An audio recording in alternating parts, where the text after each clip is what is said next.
रहीम। Dear students, हमने अपना first unit जो 11th ग्रेड का वो कंप्लीट कर लिया था। आज हमारे पास एक्सरसाइज के चंद एक MCQs हैं, हम उनको डिस्कस करेंगे और उसके बाद इंशाल्लाह आज हम सेकंड जो चैप्टर है बायोलॉजिकल मॉलिक्यूल्स उसका इंट्रोडक्शन लेंगे। फर्स्ट MCQ है डियर स्टूडेंट्स हमारे पास, which one of the following is a correct sequence in biological method.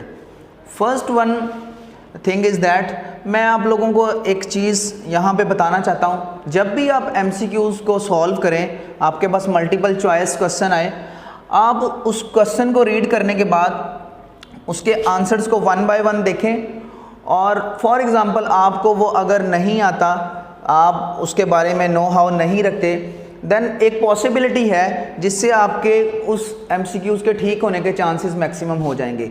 तो ये तो सिंपलेस्ट MCQs हैं जो हमारे पास मल्टीपल चॉइस हैं आज की एक्सरसाइज में। लेकिन अगर कभी आपको कोई ऐसा MCQ सॉल्व करना पड़ जाए एंट्री टेस्ट में या किसी भी कम्पिटिटिव एग्जाम में, तो आपने इस स्ट्रेटजी को फॉलो करना है। वो क्या है, आपने फर्स्ट वन थिंग स्टेटमेंट को पढ़ने के बाद जैसे विच one of the following is the correct sequence in biological method. अब बायोलॉजिकल मैथड में अब हमने देखना क्या है कि यहाँ पे उसने देखें लिखा हुआ है लॉ थ्योरी। ऐसा कोई भी बायोलॉजिकल मेथड हो ही नहीं सकता जो लॉ से स्टार्ट हो, तो हम ऐसे को पहले ही साइड पे निकाल देंगे। अब हमें बहुत अच्छे से पता है कि कोई भी बायोलॉजिकल मेथड हाइपोथेसिस से स्टार्ट नहीं हो सकता। हमने पढ़ा है क्रॉस हो गया, मतलब दो जो मल्टीपल चॉइस थी हमारे पास, दो चॉइसेस जो थी वो हमने कट कर दी। अब हमारे पास सिर्फ रह गए दो। अब हमें बायोलॉजिकल मेथड में बिल्कुल क्लियर कट पता है बच्चे कि ऑब्जर्वेशंस आर मेड। अब ऑब्जर्वेशन से हम हाइपोथेसिस बनाते हैं, हाइपोथेसिस से फिर डिडक्शंस बनती हैं और उसके बाद डिडक्शन के बाद एक्सपेरिमेंटेशन होता है। तो सिंपल इज़ दैट कि यहाँ पे अगर हम देखें ऑब्जर्वेशन के बाद यहाँ पे हाइपोथेसिस, और हमें पता है आखिरी जो बायोलॉजिकल मेथड का लास्ट पॉइंट होता है दैट इज़ लॉ। तो यहाँ पे भी इसकी रीअरेंजमेंट रॉन्ग होने की वजह से तो B is the exact answer. Your first MCQ on page number 15, chapter number 1 11th grade, observations, hypothesis, deduction and testing of deduction. तो इट्स मीन दैट ये बेटे जो ऑप्शन नंबर B है that is your exact answer. तो इस तरह से आपने डबल डिप के ऊपर चले जाना है। डबल डिप के ऊपर आप जाएंगे तो आपके जो प्रोबेबिलिटी है MCQ की, वो उस क्वेश्चन की ठीक होने की जो प्रोबेबिलिटी है वो इंक्रीज हो जाएगी, बढ़ जाएगी। हम नेक्स्ट MCQ की तरफ मूव करते हैं। दूसरे में डियर स्टूडेंट्स हम दूसरे MCQ में बात करेंगे विच one of the following is employed in the treatment of cancer. Which one of the following. अब यहाँ पे बेटे हम देखें अगर one by one, antibiotics and vaccination, पहला ही काम गलत हो गया। एंटीबायोटिक्स हम इसको क्रॉस कर देते हैं। एंटीबायोटिक्स हमें पता है हम बायोलॉजिकल जो माइक्रो ऑर्गेनिजम्स हैं, जो लिविंग कंपोनेंट्स हैं, उनको किल करने के लिए एंटीबायोटिक्स यूज़ करते हैं। पहले तो हम कैंसर को देख लें, uncontrolled division of cell is called cancer. तो यहाँ पे एंटीबायोटिक्स का इससे कोई कंसर्न नहीं है, तो पहला ऑप्शन हमारे पास चला गया। नेक्स्ट है हमारे पास रेडियोथेरेपी एंड कीमोथेरेपी। अब रेडियोथेरेपी मतलब कि हमने जब थ्योरी के अंदर डिटेल में जब हमने जीन थेरेपी पढ़ा था, रेडियोथेरेपी पढ़ा था, ट्रीटमेंट ऑफ कैंसर, तो उसके अंदर हमने रेडियोथेरेपी की बात की थी, जिसके अंदर हम बात करते हैं, हमने कहा था कि रेडियो एक्टिव आइसोटॉप्स जो है वो रेडियो एक्टिव एलिमेंट्स की हम जो शॉर्ट वेव लेंथ्स होती हैं उनको बम्बार्ड करवाते हैं। जैसे फॉस्फोरस 32 है, स्ट्रोंशियम 90 है, कोबाल्ट 60 है। तो डियर स्टूडेंट्स रेडियोथेरेपी और उसके बाद कीमोथेरेपी, डिफरेंट केमिकल्स के ज़रिए भी जो डिफेक्टिव सेल्स हैं हम उनको रिमूव कर सकते हैं। तो यहाँ पे हम इसको टिक तो कर लेते हैं, लेकिन हम बाकी ऑप्शंस को भी पढ़ते हैं कि कहीं ये ना हो कि कोई दो ठीक हो तो हमें A, B और C टिक करना पड़े या समथिंग एल्स। इसके बाद देखें कीमोथेरेपी इसमें आ गया, लेकिन उसके साथ फिर उसने कम्बिनेशन में एंटीबायोटिक्स दे दिया। इट्स मीन दैट ये भी हमारा रॉन्ग हो गया। तो ऑल ऑफ द अबव किसी भी सिचुएशन में नहीं हो सकते। तो इस तरह से dear student again B option is our exact answer of our MCQ number 2 of the 11th grade exercise. Dear students, now we will move towards the third MCQ. Third MCQ में dear students वो कहता है which one of the following is not a viral disease. Which one of the following is not a viral disease. तो questions को MCQs को particularly solve करते हुए आपने इस बात को माइंड में रखना है कि आपने पहले स्टेटमेंट को अच्छे से देखना है। उसने कहा not a viral disease. Many times ऐसा होता है कि हम स्पीडीली जजमेंट कर लेते हैं, इंटरप्रेट करके और टिक कर देते हैं, लेकिन बाद में हमें पता लगता है कि वो जस्ट उसने एक वर्ड लिखा होता है। हम उसको फोकस करें, फर्स्ट स्टेटमेंट को बिल्कुल कामली जो है वो अंडरस्टैंड करें। उसके बाद okay, not a viral disease. Cowpox, dear students we are very clear about it. Cowpox एक वायरल डिजीज है, ठीक है। मम्प्स एक वायरल डिजीज है। स्मॉल पॉक्स एक वायरल डिजीज है। तो इट्स मीन दैट हमारे पास बच गया टेटनस। अब टेटनस क्या है?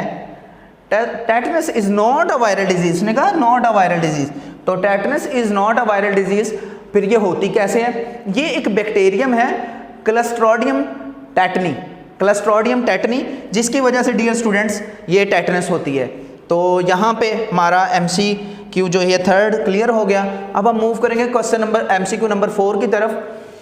MCQ नंबर 4 में वो कहता है which one of the following is not related to cloning. के क्लोनिंग से रिलेटेड कौन सा ऐसा मेथड है which one of the following is not related to cloning. Cloning में हम पढ़ के आए हैं क्या? फर्स्ट वन हम देखते हैं, replacement of nucleus of zygote by another nucleus of the same organism. तो ये तो बिल्कुल क्लियर कट जो एग्जैक्ट डेफिनेशन थी, मैंने आपको जब क्लोनिंग पढ़ाया था उसके अंदर मैंने आपको दिखाया था वो मेथड के उसके अंदर हम क्या करते हैं, एक जाइगोट के अंदर से न्यूक्लियस रिमूव करते हैं और जिसकी हमने डिटो कॉपी प्रिपेयर करनी होती है, हम उसका न्यूक्लियस उस ऑर्गेनिज्म का, उसी स्पीशी के ऑर्गेनिज्म के किसी भी बॉडी का जो सेल है उसका न्यूक्लियस लेके इंसर्ट कर देते हैं। It's mean that not related to cloning. तो ये तो रिलेट कर रहा है क्लोनिंग से, इसका मतलब ये हमारा आंसर नहीं हो सकता। Next dear students, separation of cells of embryo to form more embryos. एक जाइगोट है, जब उसमें सेल डिवीजन स्टार्ट होगी तो हम उसको एम्ब्रियो बोलेंगे।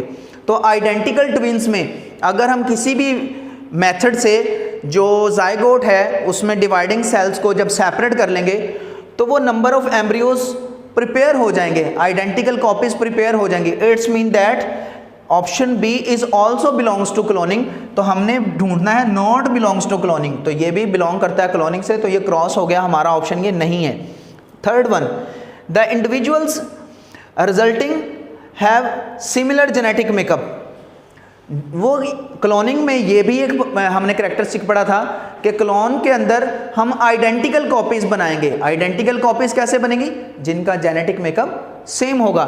It's mean that C option is also belongs to cloning. तो हमने फाइंड क्या करना था? Not belongs to cloning. तो dear students D is definitely our answer, but हम इसको डिस्कस करेंगे।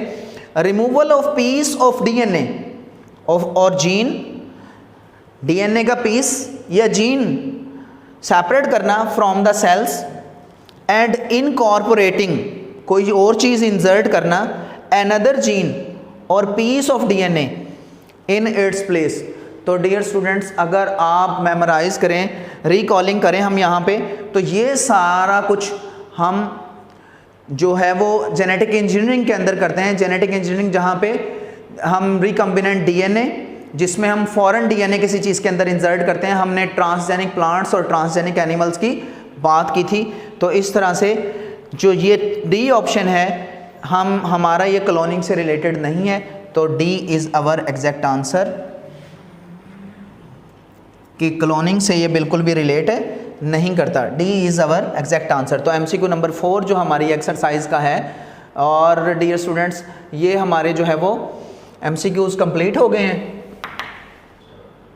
Okay dear students welcome back. हमने फर्स्ट यूनिट की एक्सरसाइज को कंप्लीट कर लिया। आप लोग इस चैप्टर को जो है वो बहुत अच्छे से प्रिपेयर करें। इसमें एक लॉन्ग क्वेश्चन जो है वो एवरी ईयर आपके बोर्ड एग्ज़ाम्स में आता है। आप इस सारे को थॉरली प्रिपेयर करें। पर्टिकुलरली वैसे तो सारा चैप्टर ही आपने तैयार करना है, लेकिन ख़ास तौर पे आप organ and organ system level, population और कम्युनिटी के अंदर डिफरेंस, इसी तरह फाइलेटिक लाइनेज, इसी तरह हमने पढ़ा जो फिजिकल मेथड्स और केमिकल मेथड्स मीन के वैक्सीनेशन, इम्यूनाइजेशन हमने पढ़ा, ये लॉन्ग के लिए प्रिपेयर करेंगे। जीन थेरेपी को आप लॉन्ग के लिए प्रिपेयर करेंगे, क्लोनिंग और उसकी टाइप्स को लॉन्ग के लिए प्रिपेयर करेंगे, और आखिर में biology and the service of mankind, इसके डिफरेंट स्टेप्स जिसमें कंजर्वेशन वगैरह को आपने बहुत अच्छे से प्रिपेयर करना है। Okay dear students, after the completion of first chapter we are going towards our second chapter. We are going to start our second chapter, that is biological molecules.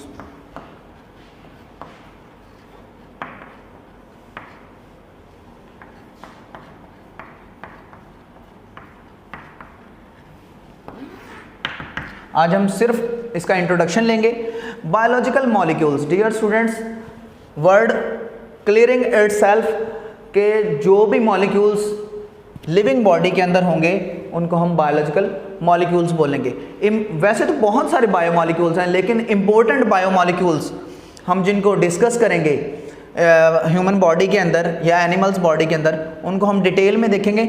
लेकिन यहाँ पे हम देखेंगे इन मॉलिक्यूल्स का बनना और टूटना किस तरह से। बायोमॉलिक्यूल्स हमारे पास, हमने प्रीवियस चैप्टर में पढ़ा माइक्रो मॉलिक्यूल्स हैं या मैक्रो मॉलिक्यूल्स हैं। माइक्रो मॉलिक्यूल्स को हमने देखा था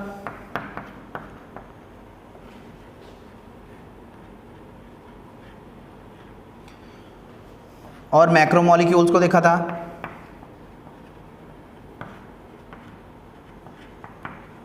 माइक्रो मॉलिक्यूल्स को डियर स्टूडेंट हमने कहा था are those molecules with low molecular weight, और मैक्रो मॉलिक्यूल्स हमने कहा था विद हाई मॉलिक्यूलर वेट। तो अब हम इस चैप्टर में जो है वो डिस्कस करेंगे माइक्रो मॉलिक्यूल्स में। डियर स्टूडेंट्स, हम वाटर को डिस्कस करेंगे डिटेल से, इसी तरह हम इंपॉर्टेंस ऑफ कार्बन या कार्बन के जो कंपोनेंट्स हैं उनको डिस्कस करेंगे डिटेल से, ठीक है। वाटर और कार्बन की इंपॉर्टेंस देखेंगे, दोनों लॉन्ग इंपॉर्टेंट क्वेश्चंस हैं। इसी तरह डियर स्टूडेंट्स हम बात करेंगे कार्बोहाइड्रेट्स की,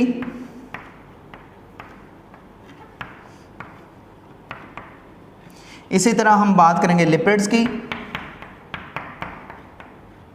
इसी तरह हम बात करेंगे प्रोटीन्स की,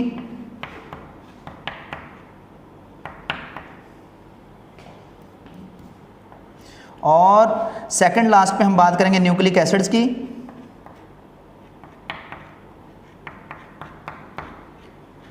और at the end of the chapter dear students हम बात करेंगे कॉन्जुगेटेड मॉलिक्यूल्स की।